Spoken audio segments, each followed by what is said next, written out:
Hello दोस्तों, कैसे हो आप सभी। आज की जो हमारी वीडियो है ये हरियाणा ग्रुप डी को लेके है। लगभग आपके पास 40 दिन का समय बचा हुआ है। इसके अंदर आपका फॉर्म भी भरे जाएंगे, प्लस में आपका एग्जाम भी हो जाएगा। बहुत कम समय है। इसके अंदर कैसे पढ़ें, कैसे कम टाइम में अच्छे नंबर लेके आए, उसके बारे में आज हम इस पे बात करने वाले हैं। सिलेबस ये तो सबको ही पता ही रहता है कि ये चीज़ें पूछी जाएंगी, पर कैसे पढ़े और कहाँ से पढ़े, इस चीज़ के बारे में हम बात करने वाले हैं। तो सबसे पहला जो आपका काम है, अपने डॉक्यूमेंट्स कंप्लीट कर लो। जिसके भी डॉक्यूमेंट्स कंप्लीट नहीं है, सबसे पहले काम है कि अपना डॉक्यूमेंट्स जाके कंप्लीट कराओ, क्योंकि फॉर्म भरते टाइम अगर आप कैटेगरी लगाओगे तो आपको बेनिफिट जरूर मिलेगा 2 से 3 नंबर का। तो आप उस चीज़ को ध्यान में रखते हुए सबसे पहले अपने डॉक्यूमेंट्स बनवाओ। दूसरी हम बात करते हैं, इसके अंदर कैसे कैसे कौन कौन से सब्जेक्ट पूछे जाएंगे और कितने कितने नंबर के पूछे जाएंगे। जैसे अगर हम बात करते हैं हरियाणा जीके की, तो ये 25 नंबर की आपसे पूछी जाएगी। रीजनिंग की बात करें तो ये 10 नंबर की आएगी। मैथ की बात करें तो ये 15 नंबर की आएगी। इंग्लिश 10 नंबर की आएगी। हिंदी 10 नंबर की आएगी। और जो आपकी जीके है सेंटर वाली, वो उसमें दो पोर्शन है।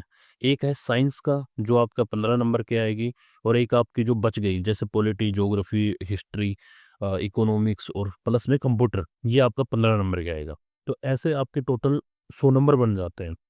और आप सभी को पता होगा लगभग लगभग आपको 70 प्लस तो टारगेट करना ही करना पड़ेगा। लास्ट टाइम के अगर आप कट ऑफ देखोगे, लगभग 14,000 वैकेंसी आई थी। उसके बाद भी 70 से नीचे कट ऑफ नहीं आई, कुछ एक दो कैटेगरी को छोड़ के।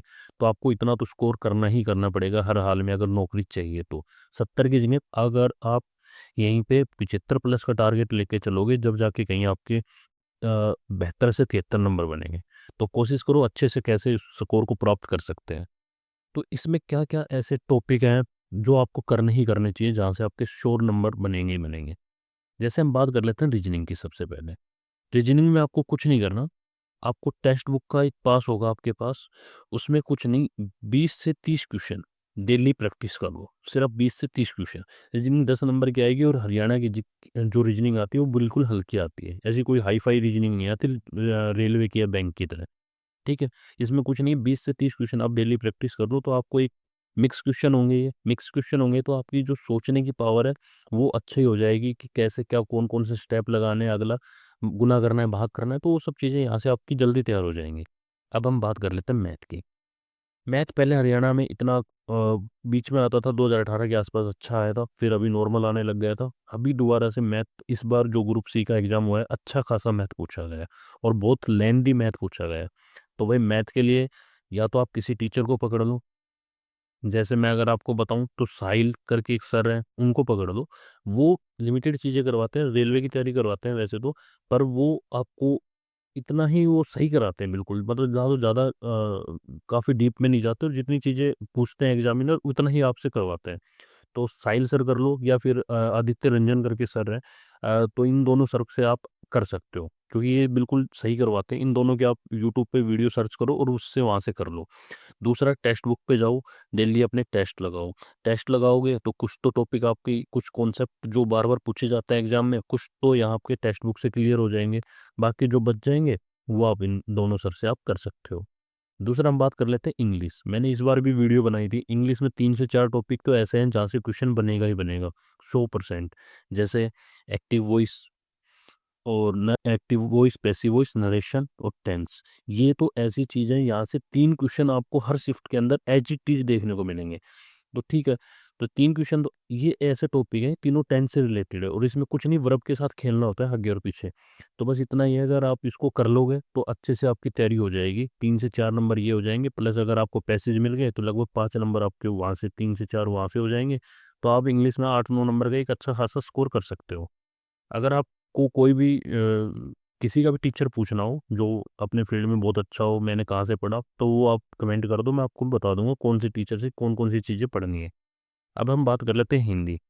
देखो हिंदी में कुछ टॉपिक ऐसे हैं जैसे अलंकार, संधि, समास। ये 3 से 4 टॉपिक ऐसे हैं जहाँ से क्वेश्चन बनते हैं। तो ये क्वेश्चन आपको कुछ भी ट्रिक के साथ देख लो, और कोशिश करो थोड़ा डिटेल में पढ़ें, क्योंकि आजकल चीज़ें इतनी आसान आती नहीं। थोड़े डिटेल में पढ़ना आजकल बहुत ज़्यादा ज़रूरी हो गया है। ठीक है। एक वर्णमाला जरूर पढ़े, क्योंकि अगर इस बार वाला अगर आप पेपर देखो ग्रुप सी का, तो उसमें हर शिफ्ट के अंदर वर्णमाला से क्वेश्चन पूछा गया है। ठीक है। अब हम बात कर लेते हैं जीके की। जीके की 15 नंबर की तो सेंटर की जीके आएगी।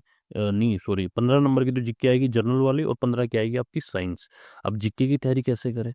तो जीके के लिए सबसे बेस्ट ये है, कोई भी एक बुक लो, उसके पहले पेज से लग जाओ और उसको एंड तक पढ़ दो, और ऐसे ही उस बुक को लगभग 2 से 3 बार पढ़ दो। अगर आप उस बुक को 2 से 3 बार पढ़ देते हो, हर चीज़ का एक ही सॉल्यूशन है, multiple time revision. Multiple time revision, MTR. ये एक ऐसा सॉल्यूशन है, जितनी बार चीज़ों को पढ़ोगे, जितनी बार आपकी आंखों के सामने से चीज़ें निकलेंगी, उतना ही आप नौकरी के पास होते चले जाओगे। ठीक है। साइंस के लिए अगर मैं बताऊं, तो साइंस के लिए आप एनसीईआरटी को प्रीफरेंस दे सकते हो, एनसीईआरटी पढ़ लो। ठीक है, यूट्यूब से कर लो, एनसीईआरटी के मिल जाएंगे आपको टॉपिक। कुछ कुछ ऐसे टॉपिक हैं जो आपको उस पर मिल जाएंगे। दूसरा बात करते हैं हम हरियाणा जीके की, तो हरियाणा जीके आएगी 25 नंबर की। अगर हम बात करते हैं हरियाणा जीके की 25 नंबर की, तो 25 नंबर में आपको कुछ नहीं करना, पीवाईक्यू। ठीक है, प्रीवियस ईयर में जो आज तक पूछे गए हैं वो क्वेश्चन, लगभग आपके 18 क्वेश्चन यहाँ से देखने को मिल जाएंगे। प्लस में 7 क्वेश्चन, 6 से 7 क्वेश्चन मिलेंगे आपको अच्छे वाले, करंट अफेयर से और थोड़ा डीप से। तो आप 6 से 7 क्वेश्चन के लिए आप कोई भी एक टीचर ले लो जो करंट अफेयर का बढ़िया करवाते हैं हरियाणा के अंदर, उससे पढ़ सकते हो। और ये आजकल ऐसा नहीं है कि आप हरियाणा जी की सिर्फ पढ़ के चले जाओगे और आपका सिलेक्शन हो जाएगा। वो चीज़ें अब खत्म हो चुकी है, आपको हर सब्जेक्ट को प्रॉपर टाइम देना पड़ेगा।